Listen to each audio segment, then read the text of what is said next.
طب يا جماعه جينا لكم بعد النتيجه الحمد لله رب العالمين.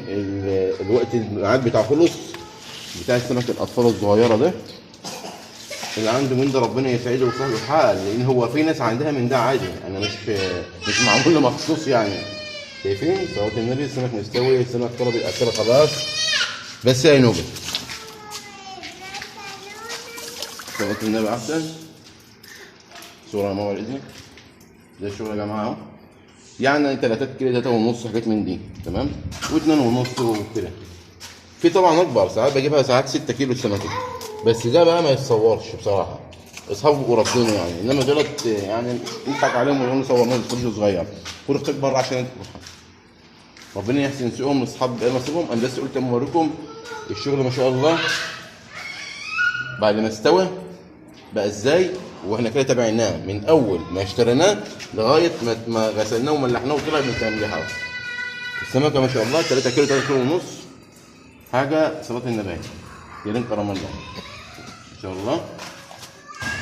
عيل صغير تاني اهو، قولوا ما شاء الله ربنا يبارك واحسن سوقهم لاصحاب نصيبهم بقى. هنفتح مع بعض الحبايه دي مش خساره فينا برضه، حقنا ندوق وهنشوف الدنيا ان شاء الله عامله ازاي مع بعض.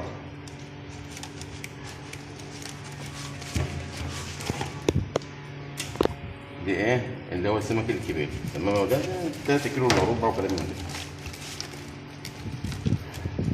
فكرنا اللي هو ان ناخده حد يقتله ده ميت خالص.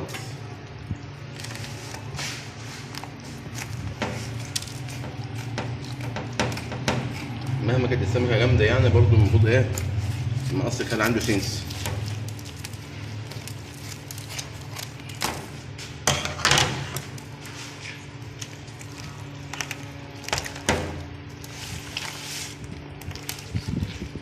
هنا السمين بتاع السمكه شايفينه روح ده روح السمكه والسمين اهو شايفينه.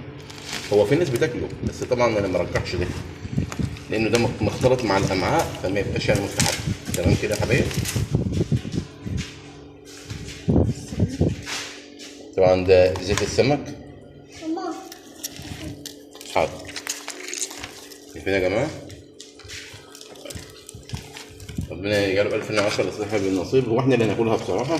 بس في ناس ثانيه طالبين مخلي طبعا ايه احنا ان شاء الله هنخلي لهم بس بعد ما ناكل. اننا بصراحه تعبنا قوي نايمين من قبل الفجر شغالين عشان في شغل مسافر تصدير بره مصر، بس اصحابه هنا يعني فاهمين يا ولاد، اصحابه هنا ياخدوهم ماشيين يعني. انما انا جيت سافرت شويه الامارات والسعوديه والكويت وامريكا في اول ما اشتغلت يعني يمكن من 5 6 سنين من 10 سنين، لا من 5 6 سنين كنت بودي امريكا كتير والامارات والكويت، وجالي كاميرا هديه من امريكا والله. فطبعا يا حبايب الوقت بقى فيه قلق شويه فلازم يكون صاحب الحاجه ايه اللي ياخدها. وفي ناس بقى لها طرق انا مش بدور يعني مش بدور على ان انا ايه اصدر وكده. انا بحب بلدي وبحب اشتغل جوه بلدي. قالوا كولا صلاة النبي. طبعا انتوا شفتوا السمك من الالف للياء من ساعه ما احنا اشتغلنا لغايه ما طلع من الملح عاوز مش شايفين صلاة النبي حاجه تشرف يعني.